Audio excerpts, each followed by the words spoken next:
seen, I'm not Adam. I got asked about an hour ago, could you do a 30-minute slot?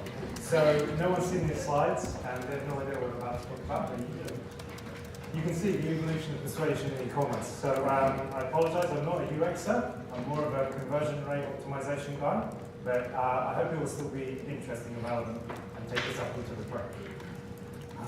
A little bit about me. So I have an interest in psychology in particular. So the last couple of years I've been talking about e-commerce psychology. Also got a bit of an interest in classics, but mainly technology. I work for a company called Vaimo. So we're a Swedish company out of Stockholm. And our UX team are wonderfully talented and modest UX team have flown over from Stockholm for this. So they're very excited to be here. But we're growing fast, and I'm based in London, and there's 450 of us now. We've worked with some quite big brands, if this click is going to work.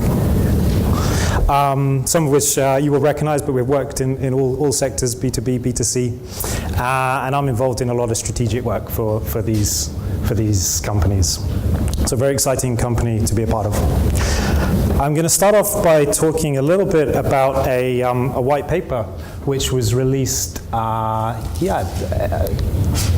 months ago or so by Qubit. Some people might have heard of them, Google spin-off.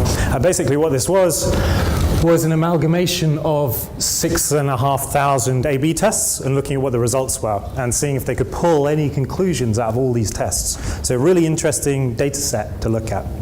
And just picking out of the abstract, one of the interesting things that they found was cosmetic changes, which might be something like changing the color of a button or changing a line of text or a small template change, have a far smaller impact on revenue than behavioral psychology. And this really got me interested when I read this. And so I do a kind of hour-long talk about e-commerce psychology and how that works.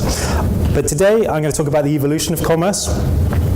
And things are moving really quickly. I think one of the speakers spoke earlier about why they're so excited to be in e-commerce, and it's because it changes every year, and that's really exciting, and I love that. And we're all glued to our phones now, and that's the normal, particularly talking about India, that is people's only experience of the internet. So talking about the speed of change, someone's presented to me about companies like this. What was interesting about all of these was that none of them existed 15 years ago. And that's mind-blowing. We've never had change like this before. And there's another stat, I forget what it was, but it's something like companies in the last 20 years contribute 50% of the GDP from companies. You know, it's amazing. So, where am I going to start? I split this presentation into two halves. So the first 15 minutes I'm going to do a little bit of a timeline, looking back through history of what commerce has been like.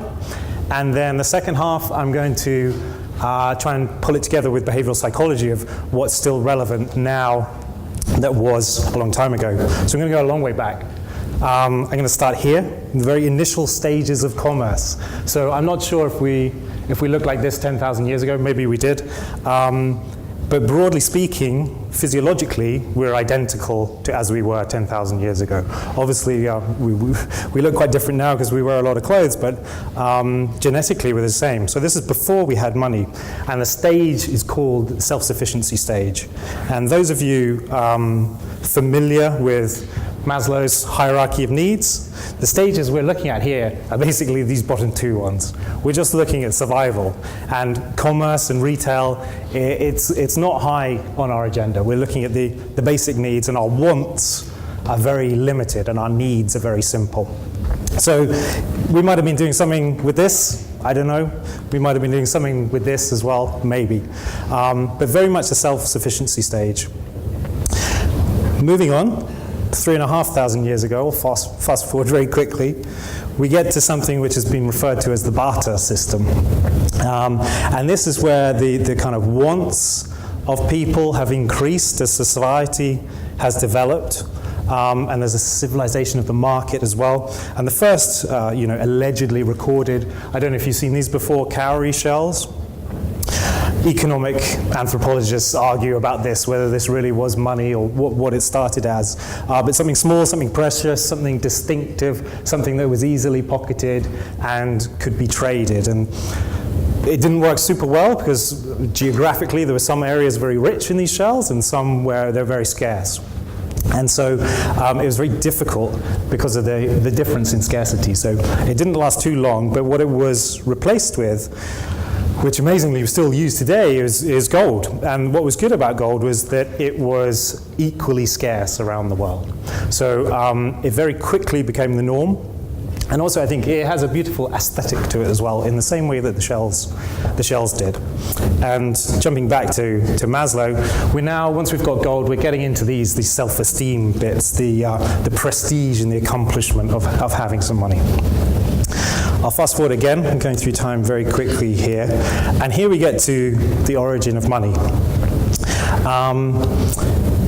It was difficult, and what's amazing is that today we still have tiny bits of metal in our pocket, which we use as a medium of currency. And that's, I'm sure if I ever have grandkids, they might say, did you actually carry around bits of metal in your pocket and swap them with other people? And I'll say, yeah, we did.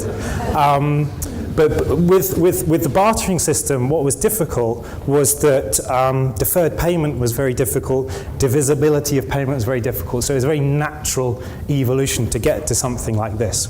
And money being used as a medium of exchange and being able to redistribute income and have credit and things like that, and all the kind of hard financial things started with money about 2,500 years ago, as an example there. So fast forward again, about 1,500 years ago, and I've got a beautiful map here. We started with a kind of national economy, and buying and selling of goods tended to be done within the country, from a city to another city, to a village to another village.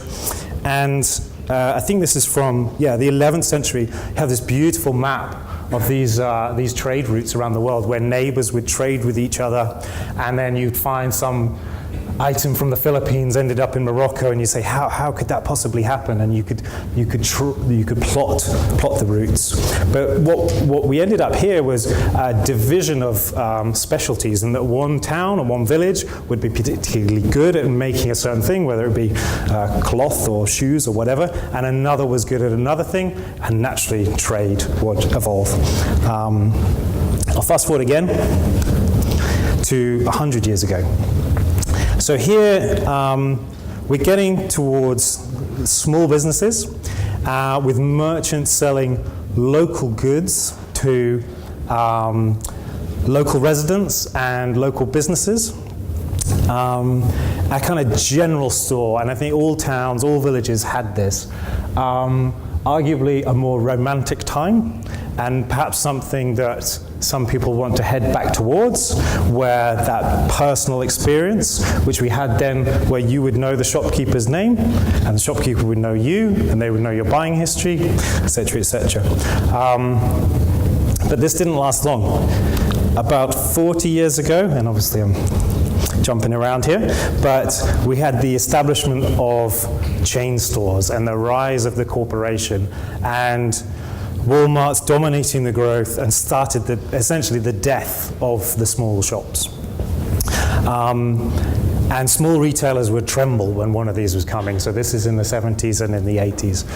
And a move from in towns and city centers to out of the towns. And due to the economies of scale, the smaller shops couldn't compete with these. I'll fast forward again, and this is where it gets more into my kind of thing, the 90s. So some might argue that this was the start of the pendulum swinging back the other way from the big corporations, because anyone who was in the internet in the late 90s, these were the fast movers, the early adopters. The big corporations were very slow to move on the internet, and in particular e-commerce. And this somewhat leveled the playing field, as it was an exciting new area that the big corporations were scared about or didn't want to invest in.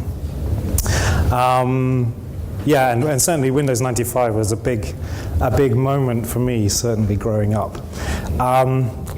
Example of a bookshop maybe from the 80s or early 90s, what it looked like, a kind of an otherworldly experience where you'd maybe have to talk to someone, and they might sort it alphabetically, or they might sort it by category, and then it might be in multiple places and you wouldn't know how to find it, and there was ISBN numbers, and it was generally quite a difficult thing. Again, some might argue a more romantic period of discovery, serendipity, but what we had in 94 was the ability to search by author, to search by title, search by keyword, search by subject, search by ISBN number, and it very quickly became apparent that this was the way it was going to work. This was a way more efficient way of getting the book that you wanted.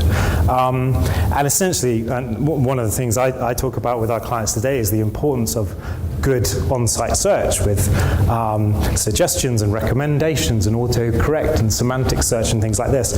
And this was certainly the birth of search for me. I don't know anyone, and even today, you know, obviously Amazon's product catalog is vast, but no one uses the navigation in Amazon. Everyone uses the search. And again, going back to early 90s, how did you sell things that you didn't want? You might take out a little advert in a paper, a newspaper, or a supermarket, or something like that, or you might have a yard sale, garage sale, and try and sell things to people. But in 95, again, this all changed, and it felt like a beautiful example of the internet changing an industry forever, that you were now able to sell things that you owned to anyone in the country, anyone who was interested in a particular niche.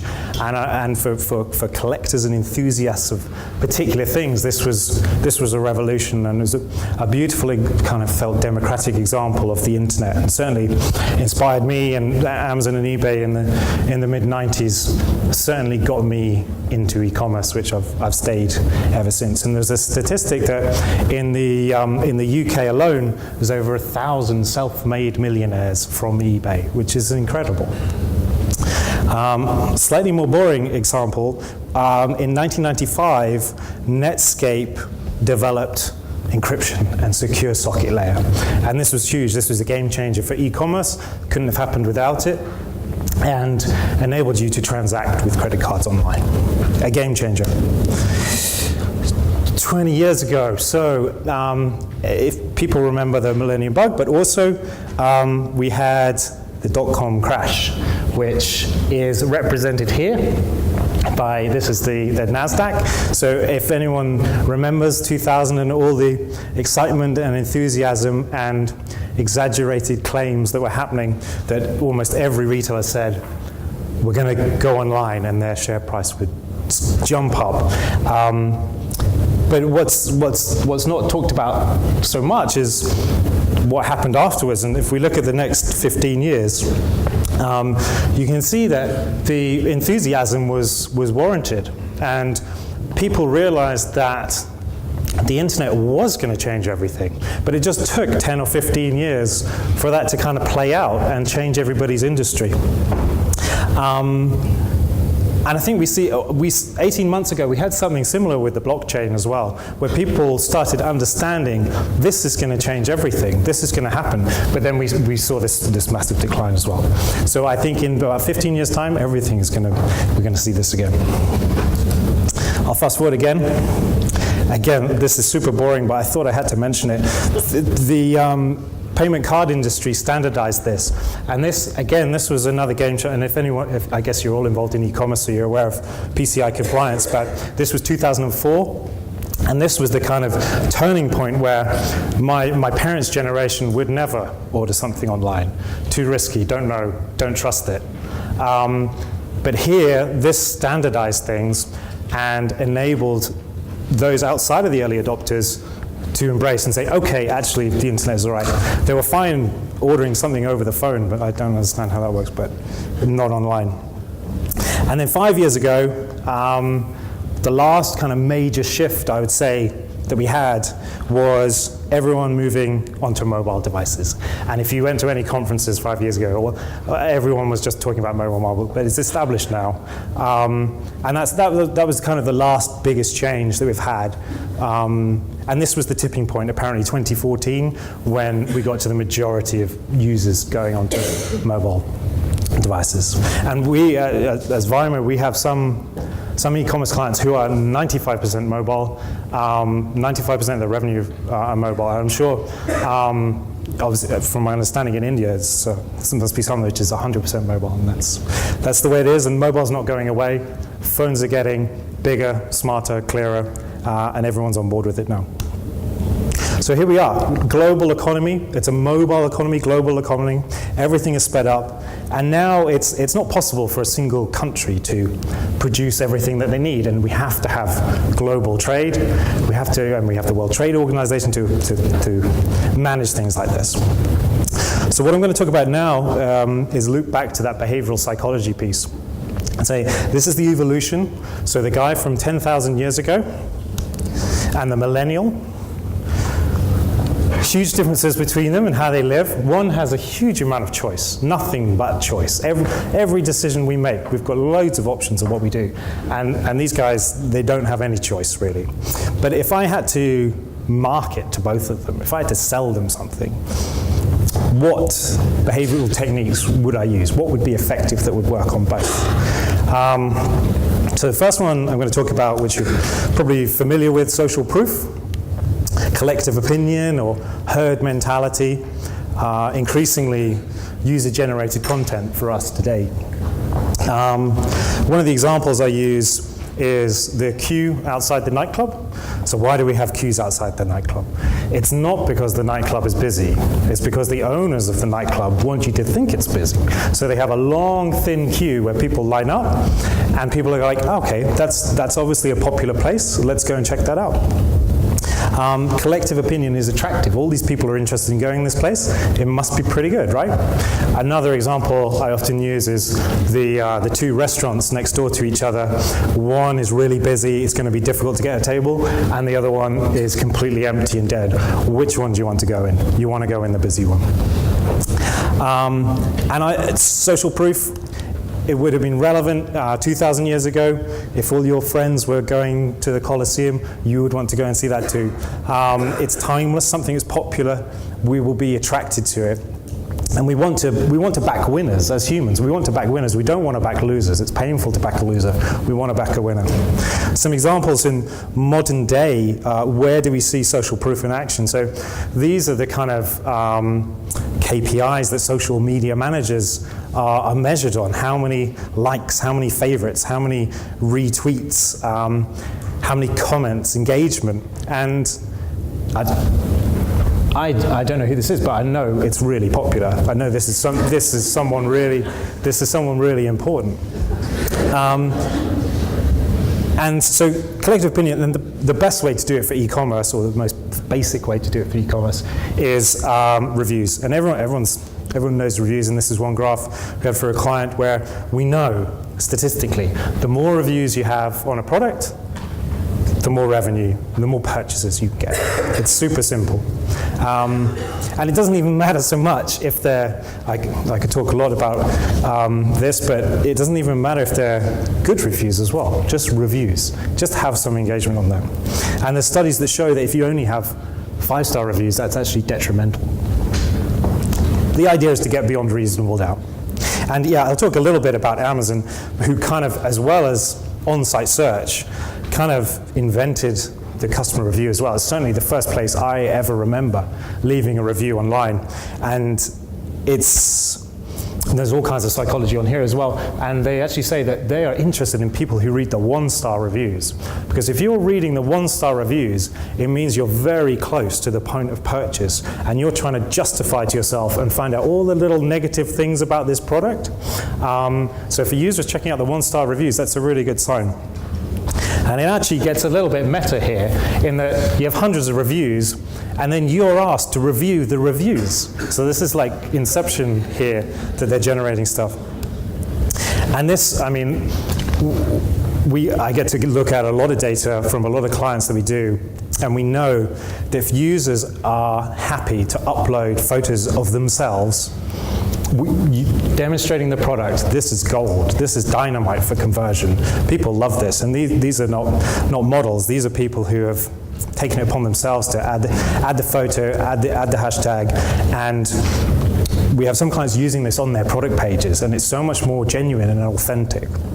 Here's an example of one of ours, not an employee, but you can see he's wearing these shorts, and then you can buy these shorts straight from the product page. So social proof is timeless. It would work 10,000 years ago, it works today. It's a principle of behavioral psychology. To conclude. Next one, scarcity. I'll show you a little GIF I've got here. You recognize this? Probably.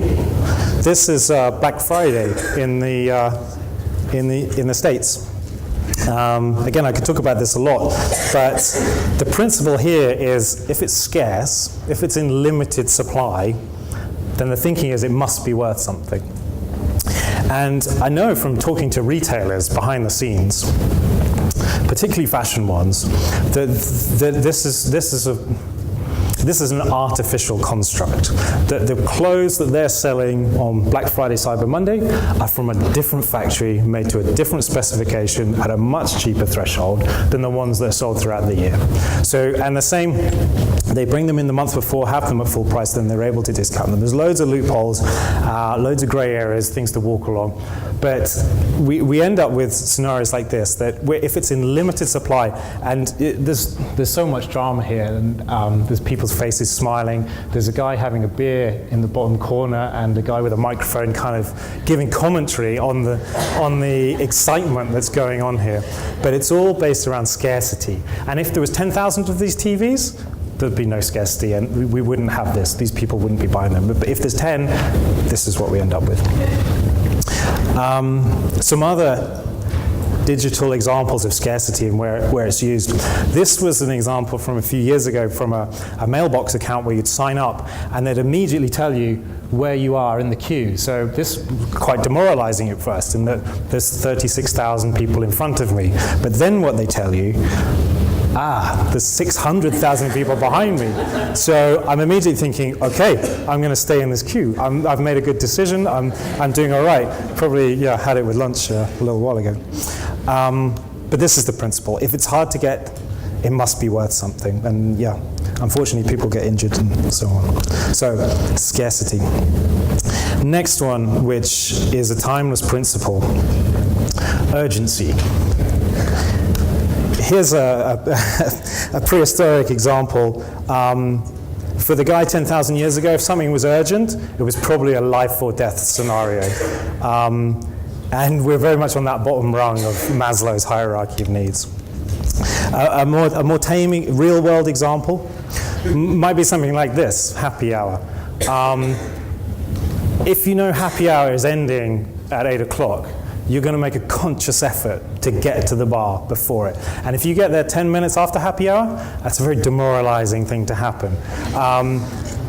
And it feels really bad to miss out on something. You heard that phrase, FOMO. But this is fundamental to us. We don't want to miss out on stuff. And urgency, and in behavioral psychology, it's often referred to as the appointment dynamic. If you give users a specific time to turn up for a reward, they will tend to turn up with a reward. It ties into Black Friday as well. So I got loads of e-commerce examples here which we can enjoy. So these are examples of behavioral psychology. Low stock notifications, very, very easy to do. Makes you think. Same here, countdown timers. Free shipping ends in 3 days and there's only one piece left. I'm thinking, I need to make a decision on this now. There's a whole industry around these things called nudge marketing, and these are little behavioral psychological tactics and tricks to encourage you. So, for example, in someone else's bag, check back in 16 minutes, and only 2 left. And these, you might have seen these, they're referred to as sales pops, where they'll pop up in the corner and say, someone else has bought this item, or this item goes with this item, someone from your city has bought this. Another example here, where it's really effective. And these are some examples from when I was looking for someone to go in France. They will say, prices for your dates have been going up over the last 10 days. That's a very painful statement to make to me. And it gives me a real sense of urgency of why should I wait? And Airbnb, exactly the same. This is one that I did book, but it said people are eyeing this place and 3 others are looking at it for exactly these dates that you're going for. So an even more kind of narrow sense of urgency there. And these you would have seen before.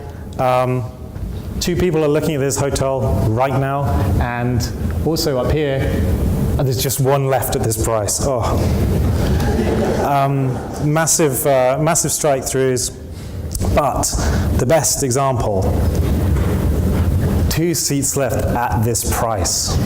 What does that mean? So what they don't say is the price is going to go up or down. You don't know. But there's an element of uncertainty there. But all it's saying to me is I don't want to find out. I'm going to buy it now. And EasyJet, one that I booked last week, I don't know if you can read it, but it actually says "hurry!" exclamation mark.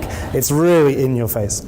So the appointment dynamic and urgency, that would have worked 10,000 years ago as it still works today. Maybe, yeah, it's a slightly different scenario now, but maybe the tide was coming in or an animal was chasing you, but still, if there's that element of urgency, it's going to be effective. So the last one I'm going to talk about is a narrative. And this often gets forgotten in e-commerce, and I find it's really important. And talking about telling a story, I have to tell a story every night to my daughters before they go to bed. But engaging imagination and inspiration is kind of feeding our brains, and we're naturally attracted to stories. So, and apologies for this example, but if you've seen any modern TV recently, this is a talent show, and what they'll do is, so as the premises of a singing competition, but what they will do is they will do 15 minutes of backstory on each contestant, stringing together a narrative and then a 2-minute performance. And it's nothing to do with the performance or how good they are at singing, it's how engaged you are in that narrative, with that backstory, that person of who do you want to back, who do you want to win. And whether it's about a hardship or drama or adversity or whatever it is, that it's the narrative that we buy into. We buy the story. And this is a wonderful example of how this works. I don't know if anyone's ever heard of it. I heard about it about 5 years ago, and there's a project called the Significant Objects. And a very quick overview, 100 objects were bought for $1 from, in America, yard sales, car boot sales, so second-hand items, very low-value items. And what they did was, out of these, so there was an example of whatever they are, like a jug or a shoe or whatever, just kind of worthless $1 items that people were going to throw away. So they took these 100 items and they listed them all on eBay. But what they did was they got 100 short story writers, professional copywriters, to write a short story about each item. And it was a fictional story, a made-up story, where the object might have been involved in a crime or a historical event, or it might be used in a ritual or something, or it's got a magical power, some kind of, just a few paragraphs about why this object is really important. And they sold all the items, and it was for $8,000. And they even had a disclaimer on each of them. They're saying, this is a made-up story about this item. So people were aware, but people wanted to own this item because they loved the story. And it shows how people are motivated by narratives. I've been lucky to work with Jack Daniels, with Vaimo, and they came to us with a very different premise, that they wanted to tell, not sell.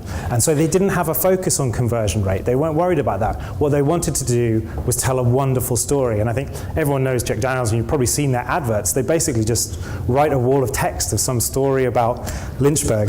But the brand is so strong, the logo is so recognizable that they get away with it. But one more example, which I love the idea of telling a story.